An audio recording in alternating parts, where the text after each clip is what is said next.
I guess you can't even do housework when you're a middle school graduate. And you're still not pregnant, making me look like a fool. How useless can you be? Did he just say that to me? You so-called elite husband, just watch. I'll make you feel what it's like to be looked down on every day for being a dropout. My name is Nicole. I nearly fainted when I saw this month's water bill, and I'm not even suffering from heat stroke, and I'm 35 years old. Why is it so much higher in summer than in winter? Politicians, seriously. It's time to step up your game. Seriously. Like, oh my gosh. But you know what? A part of me kind of enjoy the challenge of managing household chores while being frugal. There was a time when I absolutely hated housework, though. It was just a few years ago. The company that had employed me despite my dropout status went bankrupt due to the economic downturn. Relying on my qualifications and the skills I'd built up, I managed to get hired as a contract employee, and that's where I met my husband, Jeffrey. Jeffrey, for some reason, was very persistent in courting me, even though I wasn't exactly young anymore. I was wary of him at first. But everyone around me praised Jeffrey's character. He was popular with women, yet there were no rumors about him. He was good at his job, had graduated from a prestigious university, but didn't boast about it, and he was kind to his juniors. I thought I could trust him, so we quickly went from having meals together to getting married. I was on top of the world. Or so I thought.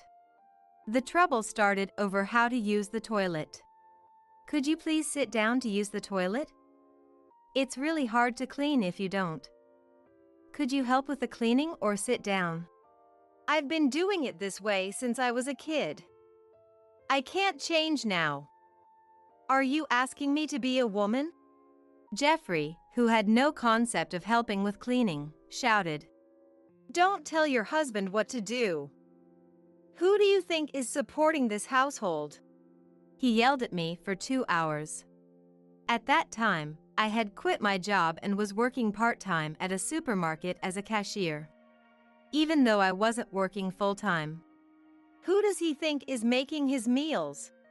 I almost asked, but I kept quiet. It was the first time I'd fought with Jeffrey. Unfortunately, this was just the beginning. After 2 months of marriage, Jeffrey stopped hiding his true nature. One day at the dinner table, today, my mom called me. I casually mentioned, "Do I need to hear this?" Your mom is just another random old lady to me. You and your mom are both the same, unable to have a conversation that interests others. Jeffrey responded with a sneer. What? I was stunned. Jeffrey used to bring treats to my parents when he went on business trips and talked more with my parents than his own before and after our wedding. As I stood there in shock, Jeffrey said, "Change the subject. You're ruining the meal," and turned his attention to the TV remote. I quietly finished my meal and took the empty dishes to the sink. "Hey, why are you angry?" Jeffrey asked.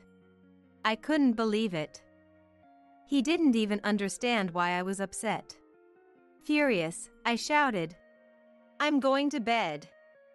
I feel sick," and slammed the door as I headed to the bedroom. Apparently, Jeffrey was just good at pretending to be nice.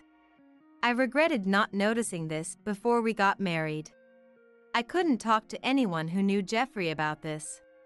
As time went on, Jeffrey's behavior got worse.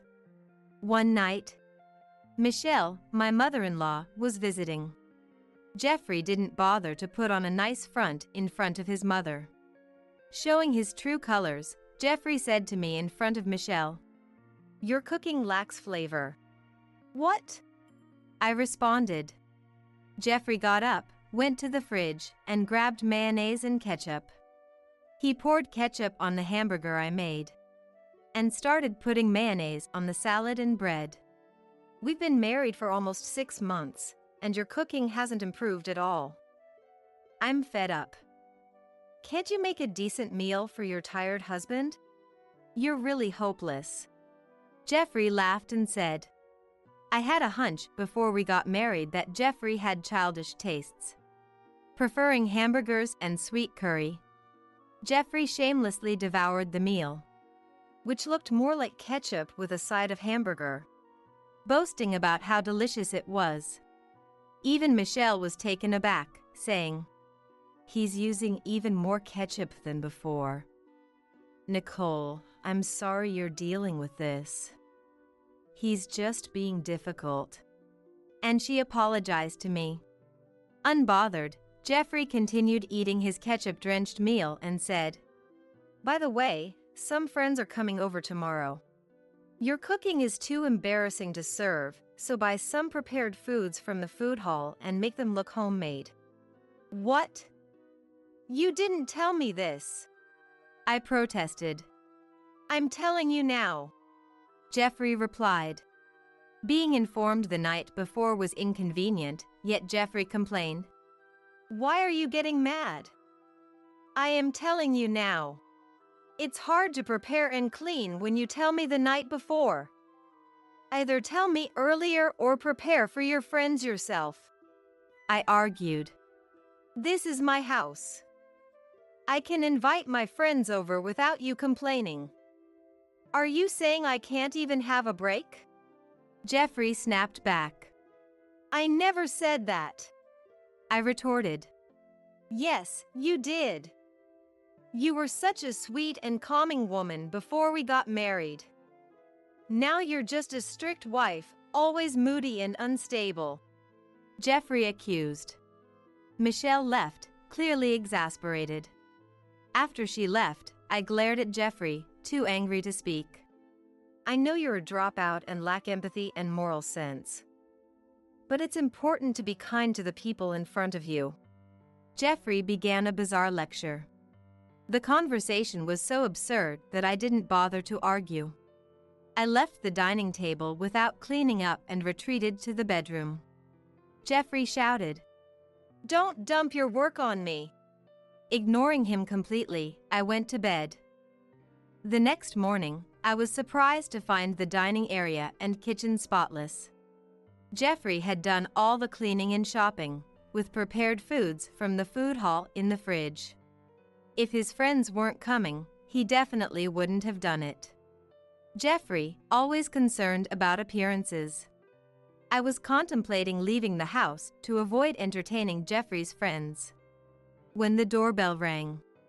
It was one of Jeffrey's friends, showing up at 7:50 a.m. With no choice, I tidied myself up and greeted the guest. Eventually, 4 of Jeffrey's friends showed up, indulging in food and drink without restraint.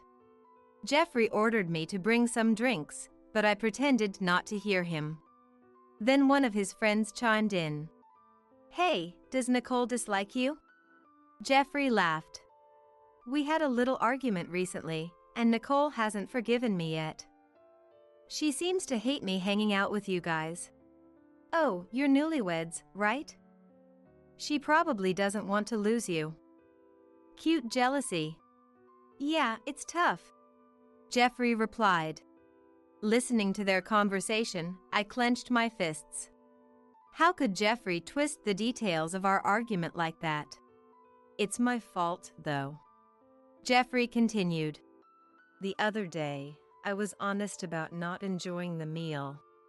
Oh, so your wife is the bad cook type? That must be rough.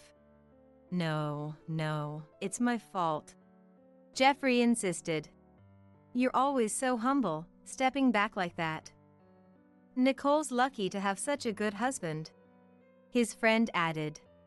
I hope she feels that way. Even though I was present, Jeffrey and his friends continued their disrespectful conversation, occasionally glancing at me as if seeking my affirmation with words like, He's a good husband. Overwhelmed with disgust, I said, I have an urgent matter to attend to, and left the house.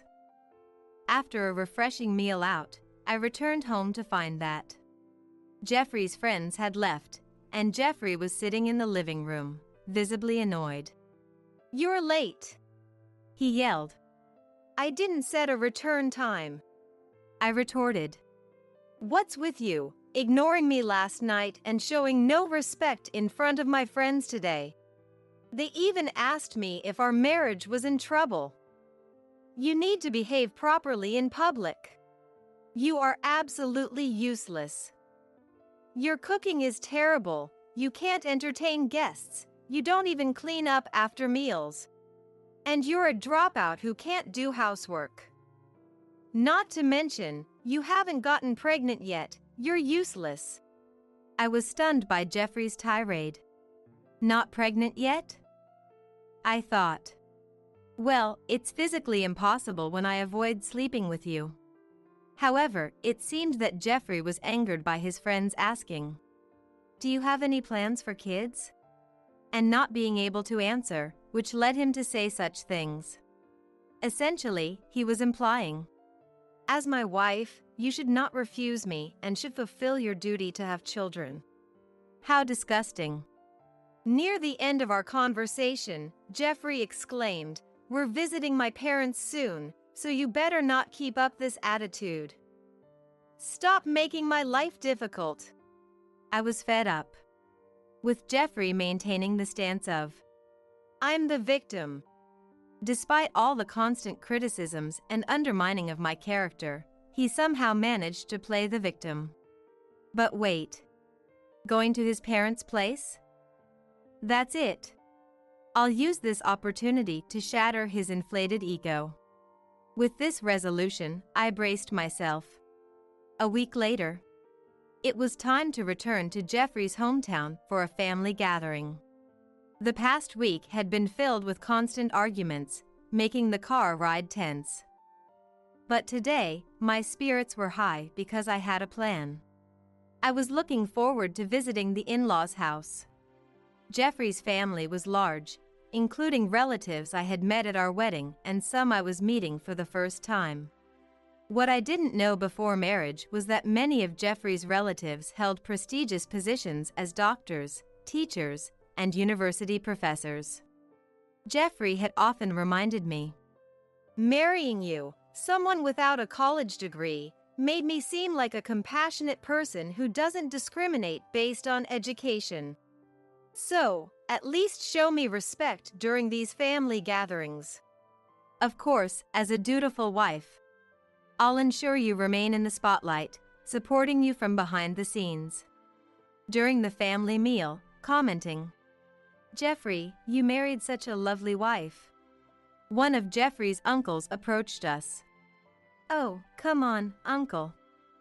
You're embarrassing me, but yes, she's more than I deserve." Jeffrey replied with a shy smile. Haha. That's sweet. So, Nicole, how's life with Jeffrey? His uncle asked, giving me the perfect opening. Oh, it's been incredibly fun. Jeffrey is always so amusing, I said enthusiastically. Amusing? Jeffrey looked surprised as if to say, "Did I do something funny?" And his uncle was puzzled, saying, "Oh, really?" "Yes, he's so funny. Just the other day, he entertained me like this." I casually took out my smartphone and played a video file. Immediately, the room was filled with the sound of a popular idol group song and Jeffrey's low voice singing along. "In love." In the video, Jeffrey was joyfully singing in a raspy voice. This song was very popular at the time, often performed at preschool, elementary school, and even at office parties. However, Jeffrey was performing his own original dance, moving his arms and legs energetically with great enthusiasm. He even did a spin and a wink that no idol would dare to do. While Jeffrey's uncle was momentarily stunned and then burst into laughter, Jeffrey stood frozen, unable to stop the video. It made sense since this was Jeffrey's biggest secret. Before our marriage, Michelle had confided in me. Since he was a child, Jeffrey would sometimes lock himself in his room, play music on his computer, and sing and dance by himself. If you ever catch him, please don't be put off. I had assumed he was mimicking celebrities, enjoying himself karaoke style.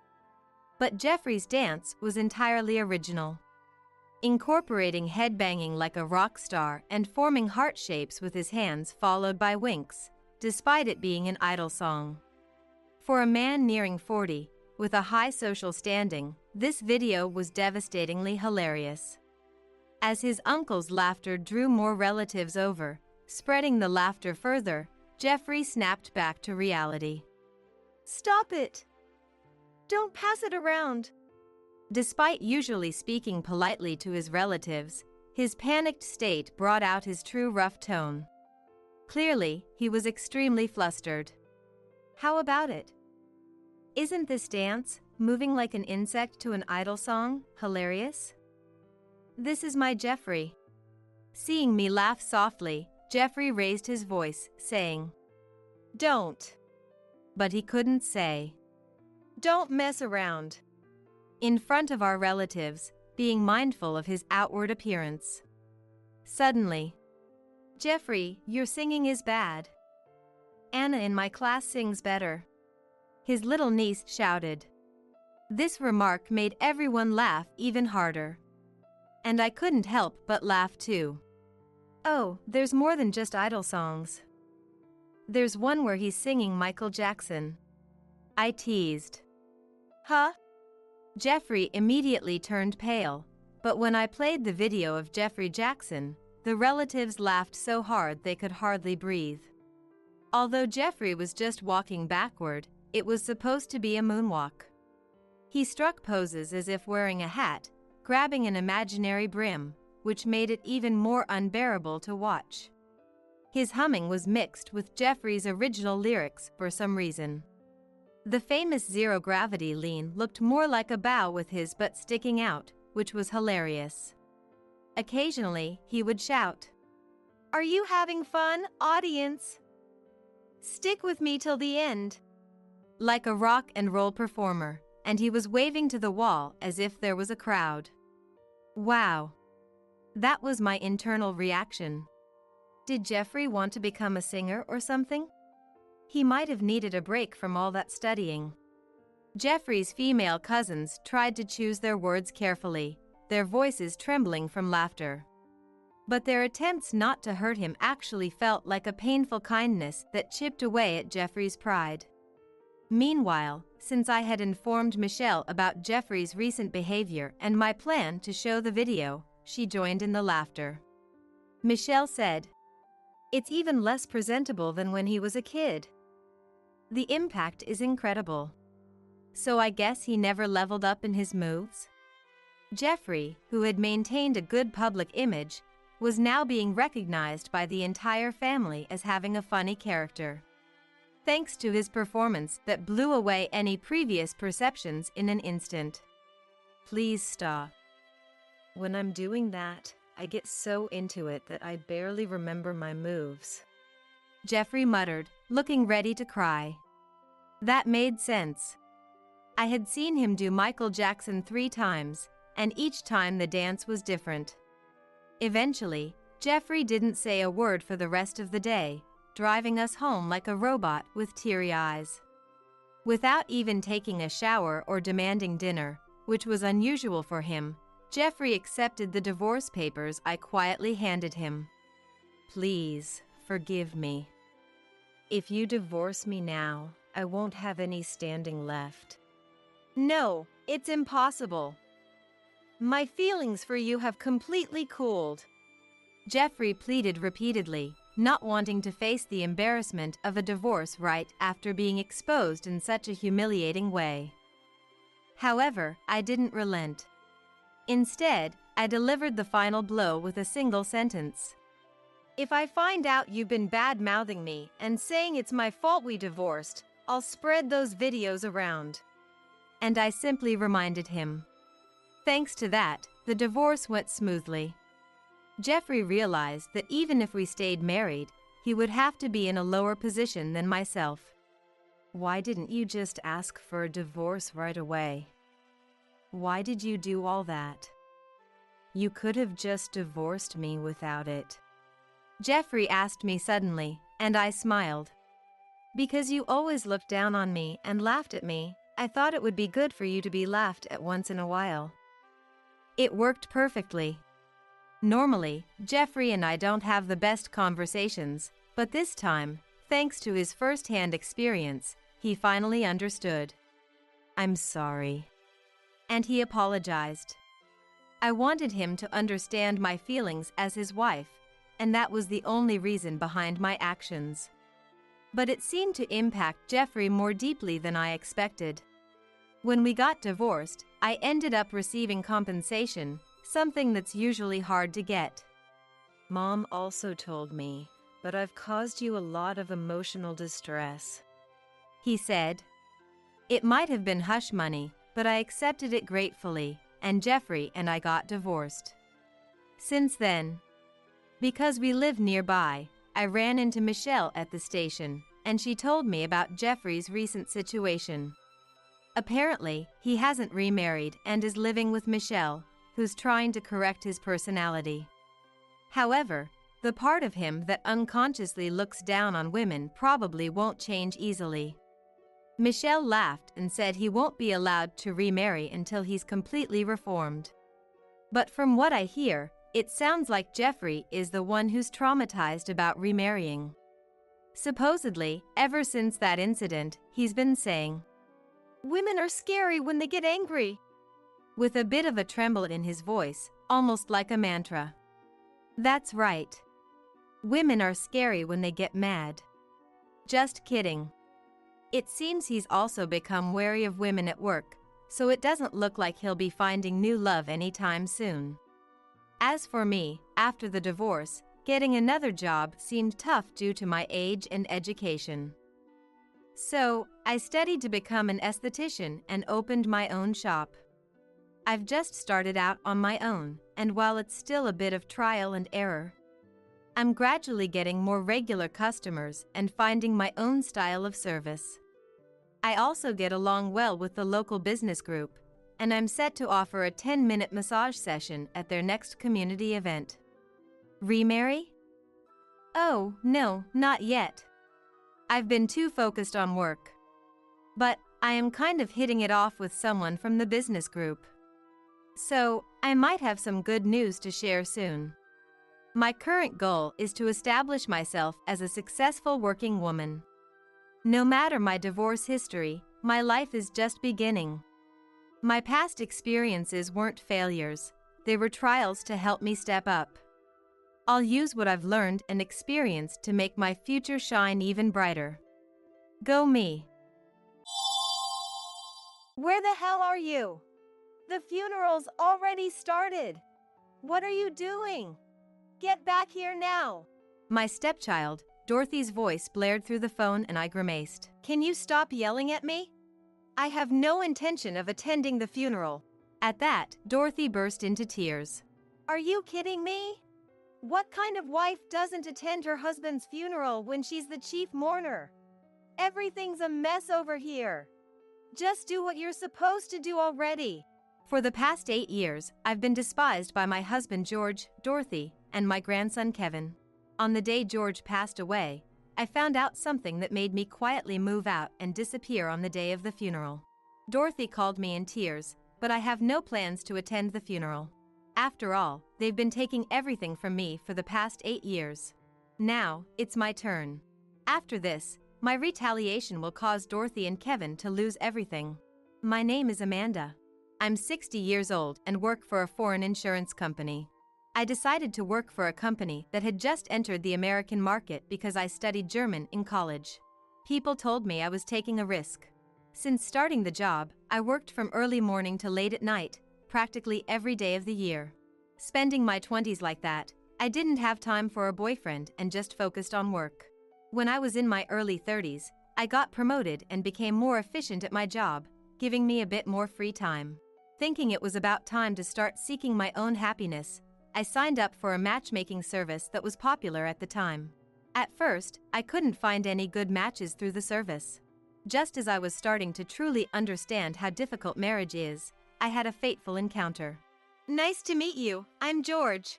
The muscular man greeted me with a gentle smile that gave a kind impression. This was my first meeting with the man who would later become my husband, George. George was 4 years older than me and worked in sales for a small company. He had been married before but divorced his ex-wife 2 years ago due to incompatible personalities. We hit it off, both being in sales even if in different industries. We bonded over a shared love of travel and decided to start dating with the intention of getting married. George was a gentleman on our dates, and I was thrilled to be in love again after so long. After that, George and I dated for about a year without any issues. Then, for our first anniversary, George and I made plans to go on a trip together to a resort hotel. Part of me was hoping he might propose on this trip. With those feelings in my heart, I waited for him at our agreed-upon meeting spot. Eventually, George's car pulled up to where I was waiting. The moment I tried to greet George with a smile as he got out, I froze. Because 2 strangers emerged from the back seat of the car. One was a flashily dressed woman who looked to be in her 60s. The other was a girl of about 10 clutching a comic book. Huh? George, who are these people? George turned to the 2 of them. Oh, this is my family. My mom and daughter. Come on, say hello. Then George's mother Donna looked at me and said, I'm George's mother, Donna. So you're George's girlfriend? You have such a plain face. No one in our family line has a plain face like that. Makes you look severe, doesn't it? Even more than Donna's rude comments, I was shaken by the girl's presence. Daughter? Did he say daughter?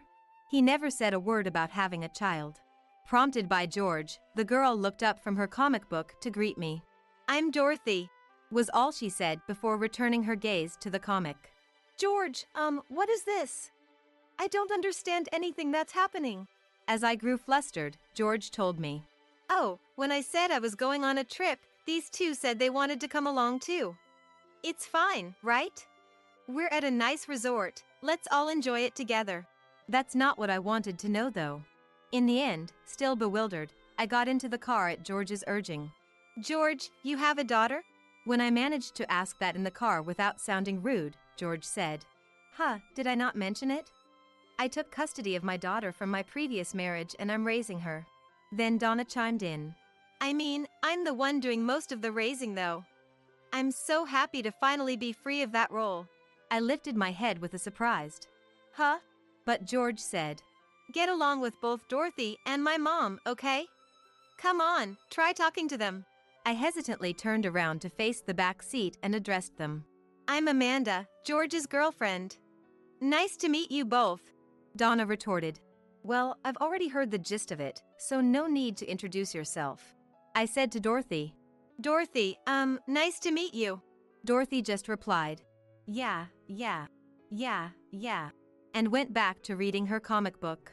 Amid the awkward atmosphere, George and Donna started chatting about neighborhood gossip that I didn't understand. I was still completely confused. Not only had I not yet processed that George had a child who he had custody of, but who brings their family along on a trip with their girlfriend without asking? What was going to happen on this trip? When we arrived at the hotel, the rooms were of course split with me and George in one, and Donna and Dorothy in the other. The moment we were alone, I hurriedly said to George, George, what is this? You never told me you had a daughter. We'd been dating for a year and you never said a word about this. George looked at me in surprise. I guess I forgot to mention it. Whatever, it's not a big deal. I held back what I wanted to say and told him. And bringing your family on our couple's trip without asking is not okay. George still looked at me quizzically. Why are you making a fuss about that? We're going to be family anyway, it's fine. It's no use, he doesn't get it. I felt dizzy. George said, I'm going to take a walk around the hotel. And promptly left, leaving me at a complete loss. Soon it was time for dinner, and of course Donna and Dorothy were there. It was a lavish meal, but I could barely swallow any of it. Suddenly, the lights in the dining room dimmed and music started playing. As I wondered what was happening, a staff member approached with a cake and bouquet of deep red roses, handing the bouquet to George. No way, is this, no way. Amanda, I love you. Will you marry me? George said with a self-satisfied look on his face. All eyes in the room were on our table, and everyone there was waiting for me to say yes. How many people in the world could respond with, "Let me think about it for a bit"? After being put on the spot like that? In a trembling voice, I said, "I would be honored." At that, the surrounding guests broke into applause and cheers. Words of congratulations and whistles flew our way. The lights returned to normal and the guests went back to their own meals. I sat there in a daze, clutching the bouquet and watching Dorothy eat cake. Well, now that we've taken care of what needed to be done, let's talk about what's next. Donna's words pulled me back to reality. I'm giving my blessing to Amanda and George's marriage, so be grateful. We'll all be living together as soon as the house is built. Without thinking, Huh? I blurted out. Living together? As soon as the house is built? Yeah. Mom and I decided to build a pretty big house. I mean, even if we're family, it's better to have some privacy, right? This is for Amanda's sake too. George said something like that. I'll have my own room too, right, Dad? To which, Of course you will. George replied. As the three of them got all excited, I just sat there frozen. After that, I ended up signing the marriage certificate in a daze. I tried my best to think positively about it in my own way. I'm marrying the man I love. George doesn't mean any harm. I'm looking forward to the new house, and it's a good thing to have a bigger family. And so George and I got married. All of a sudden, I became a mom to 10-year-old Dorothy. Before moving in together, I read books and tried my best to be a good mom to Dorothy. On the day we finally moved in together, I approached Dorothy. Dorothy, I'm looking forward to being a family. I'd be happy if you could treat me like a mom. Dorothy looked up at me and said, That's so annoying. Just don't bug me too much, okay? I froze, but Dorothy promptly went to her own room. I felt uneasy about the future, but I convinced myself that Dorothy was a teenager after all, and it was natural for her to have complicated feelings about a parent remarrying. However, life after that was hell. Donna suddenly said this to me. From now on, Amanda will be doing all the housework, got it? I tried to explain that my job was very demanding, but Donna glared at me. That's no excuse. You married George, so work hard at home too. And Donna really did abandon all the housework. It would have been fine if George or Dorothy helped out at least. But they just did their own thing and never lifted a finger to help. On top of that, they started complaining that the cleaning wasn't done or the food was bland. I endured it and spent my days doing chores, but instead of being grateful, they started treating me coldly. Right after we got married, George said work was getting busy and he was hardly ever home. His business trips increased, and he'd go out on weekends too, saying he had to work on his days off. During those times, I'd be alone with Donna and Dorothy, and I struggled in my relationship with Dorothy. Ugh, fish again? I want to eat steak or something. Dorothy looked at the grilled salmon I made with disgust. Dorothy, you're a picky eater, so you need to learn to eat everything. Eat your fish properly. I said that, but Dorothy ignored me. Donna spoiled Dorothy like that, giving her snacks and such. As she headed back to her room, Dorothy said dismissively to me, You're so annoying. Don't lecture me. I continued to agonize over how to interact with Dorothy. Around that time, George handed me some documents. Fill those out for me. Huh? I looked at them and saw they were documents to transfer the mortgage to my name. What do you mean, fill them out? As I grew confused, George said, I took out the mortgage in my name for now, but the payments are tough after all. You make more money, Amanda, so you pay it. I'll cover all the living expenses in exchange.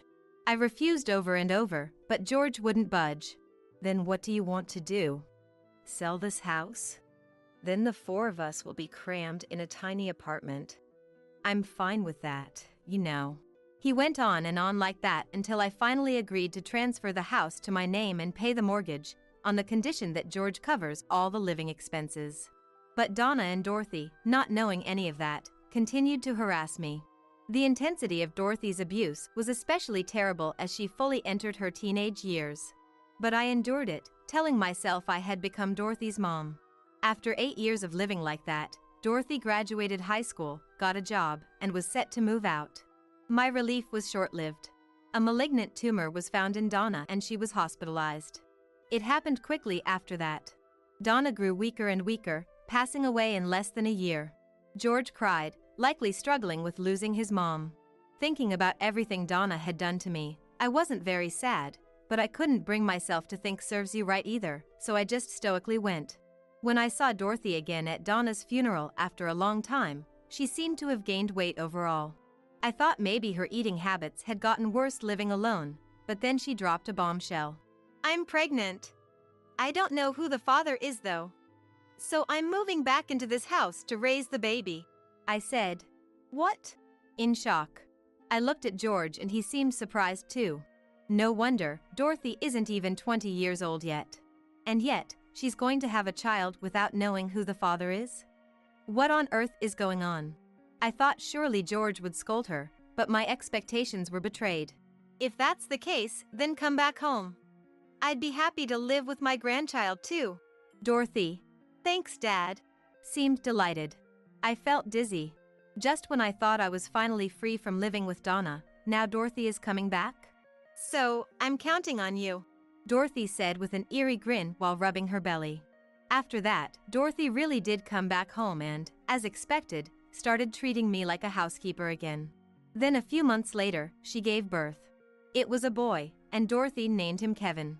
Babies really are adorable, aren't they? I never had my own, but I wanted to try holding him. Dorothy, can I hold Kevin too? No way. Why should I let a stranger hold him? As I stood there frozen, only George happily cradled Kevin. After Dorothy was discharged from the hospital, she dumped almost all of Kevin's care on me. I had to do things I'd never done before, like changing diapers and making formula, and deal with his crying at night too. Dorothy would just pick Kevin up and spoil him, but didn't do any of the actual caretaking. Still, I did the best I could for Kevin's sake.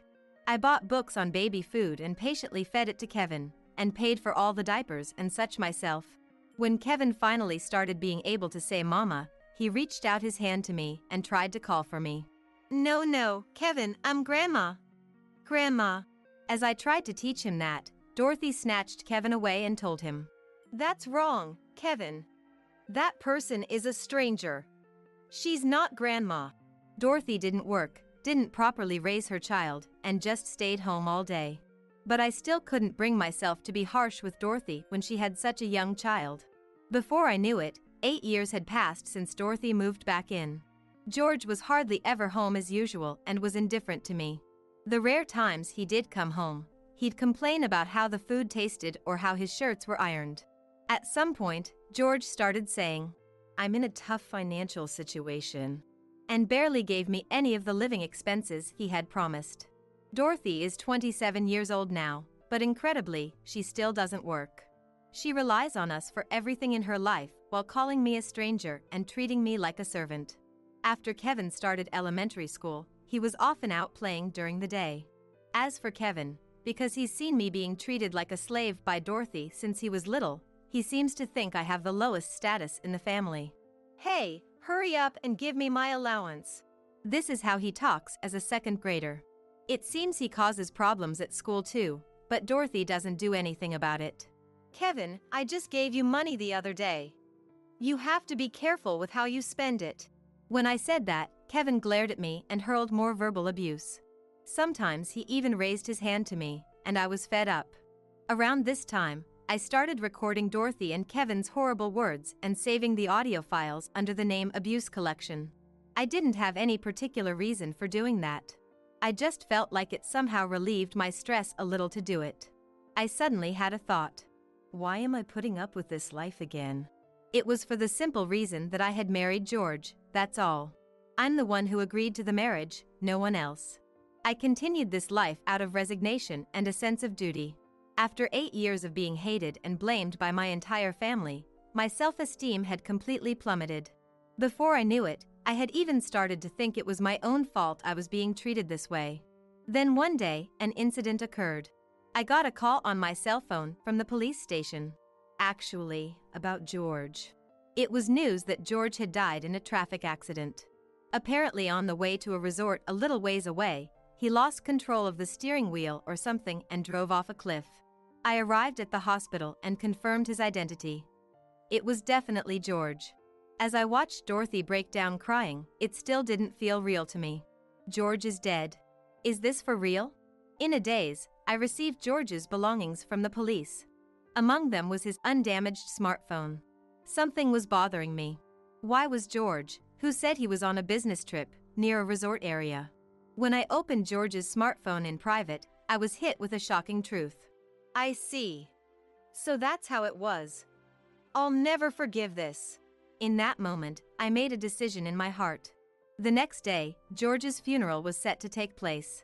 I became the chief mourner and was tasked with arranging the funeral. I have something I need to do, so you two go on ahead to the funeral venue. I said that as I sent Dorothy and Kevin off to the venue, but Dorothy was just sobbing and didn't seem to hear my words at all. At this time, I left George's tablet from his belongings at the funeral venue. After dropping them off at the funeral hall, I returned home and muttered to myself, "All right, let's do this." And I had movers, whom I contacted the night before, take away the furniture, household goods, and my own belongings. The destination was my parents' home, as I had already explained the situation to them.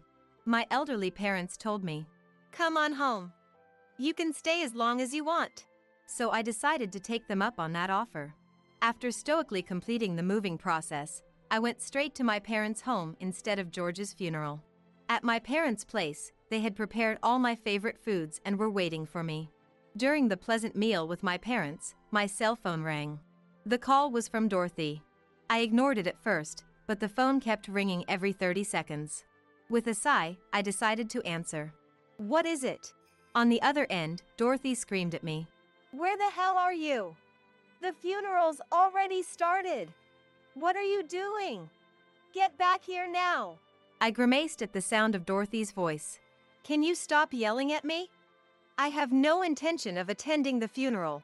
At that, Dorothy burst into tears. "Are you kidding me? What kind of wife doesn't attend her husband's funeral? And you're the chief mourner but abandoned all the preparations, didn't you? Everything's a mess over here. Just do what you're supposed to do already." So I calmly responded, "If you ask the funeral home, they should be able to carry out the funeral itself. You're 27 years old now, so you should be able to handle it. Good luck." Saying that, I ignored Dorothy's screaming and hung up the phone. It rang incessantly after that, but I kept ignoring it. I spent some much-needed relaxing time at my parents' home for the first time in a while. Around the time the funeral was probably wrapping up, I took a shower and checked my phone as I dried my hair. There were over 200 missed calls. Most of them were from Dorothy, but the most recent one was from an unknown number. I decided to call it back. "Is this Amanda?" The person who answered was Edward, George's brother, whom I had met a few times. If I recall correctly, he's currently the leader figure among the relatives. It's been a while. When I said that, Edward's spoken in voice mixed with anger and confusion. "Where are you? Why aren't you, George's wife, attending his funeral? It's been complete chaos over here. This is terribly inappropriate." I told him with a sigh. "Are all the relatives gathered there with you?" Edward agreed. "Yes, we are." And continued. "And Dorothy, who checked the house, said that the appliances and your belongings are gone. I don't understand what's going on with that either." So I bluntly replied, "Yes. I moved out while the funeral was going on." At that, Edward said, "What?" And I could hear the relatives behind him start to murmur as well. "What the hell are you thinking?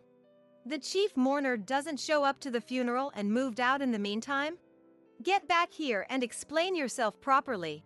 Dorothy was screaming on the other end of the phone, but I told Edward, "I left a tablet at the reception desk of the funeral hall. I'll make a video call so we can discuss the reason." I then hung up for the moment and took out my own tablet. I made a video call to George's tablet that I had left behind. It connected right away, and I could see Dorothy, Kevin, Edward, and many relatives behind them. The moment she saw my face, Dorothy, with tear stains on her cheeks, yelled at me. "What are you doing? Get over here now. We'll talk after that." I responded flatly, "No. I will not be coming there. Not tomorrow either, of course." Dorothy flew into a rage and started berating me. The relatives looked at me suspiciously too. Edward said in a perplexed tone, That's really too inappropriate. Amanda, you're the chief mourner, George's wife, and Dorothy's mother. Don't you have any compassion for George? You two were husband and wife. And that's when I decided to tell them the truth. Of course I was shocked when George died, and I had every intention of properly holding his funeral. But those intentions quickly disappeared. Why? Edward asked in confusion. I told him. Edward, everyone. Please listen to this first. I took out George's smartphone from his belongings and played the voicemail. Hey George, where are you? You're already past the time we agreed on. We decided we're staying at a luxury hotel today, remember? Everyone on the other side of the tablet gasped. I continued playing the voicemail message. Ugh, why won't you pick up? Did Amanda find out? You told me you love me more than that ugly woman. Liar. I paused the playback for a moment. On the other side, the relatives were murmuring amongst themselves. As you just heard, George was on his way to a trip with his mistress when he got in the accident. There were photos in his phone that I absolutely cannot show here. I told everyone on the screen who were frozen in shock. And George hated me. He didn't contribute to living expenses and only complained when he came home. On top of that, he was cheating. Wouldn't it be strange to have any affection left for someone like that? Edward muttered in an upset voice. George did something like that? That's... Then from behind, he's the worst. Even I wouldn't want to attend the funeral of a husband like that. A female relative spoke up. Dorothy hurriedly interjected. Even if Dad cheated, you should at least show up to the funeral. And him cheating in the first place is probably because you have no appeal. Here Kevin butted in. Hey, where'd you put the TV? I can't play video games. The relatives were looking at them with disgust, but Dorothy and Kevin didn't seem to notice. Edward held his head in his hands. Yes.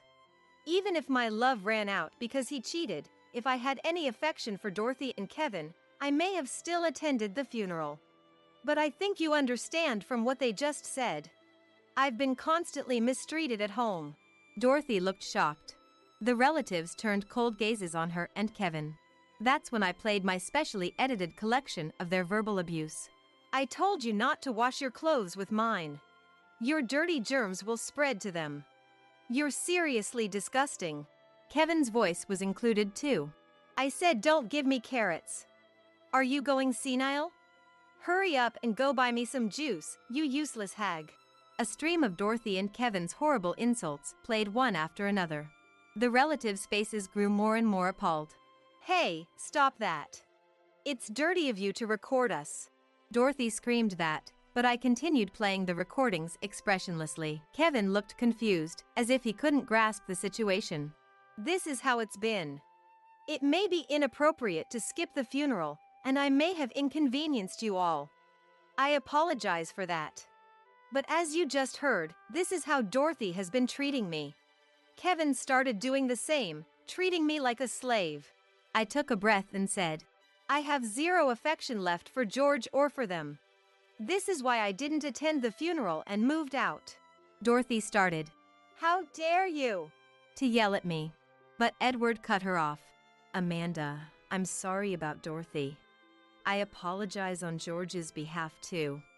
You don't have to come to the funeral. They did enough to warrant this. When I said, I'm glad you understand, the relatives solemnly nodded in agreement. We'll scold Dorothy and Kevin on our end too. Thank you for putting up with being part of this family with them for so long.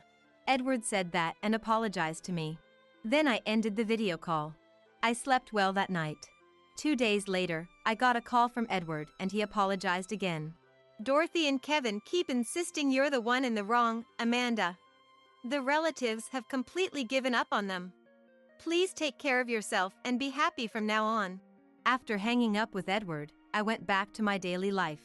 But 1 week after George's funeral, I finished work and exited the building to find Dorothy and Kevin waiting there. An enraged Dorothy grabbed me and dragged me to a cafe. I don't want anything more to do with you two. What do you want? When I asked that, Dorothy said, I don't want to see your face either. But you won't answer your phone, so I had no choice. Tell me where Dad's inheritance is right now. I muttered. Inheritance? And Dorothy exploded. Dad must have had savings.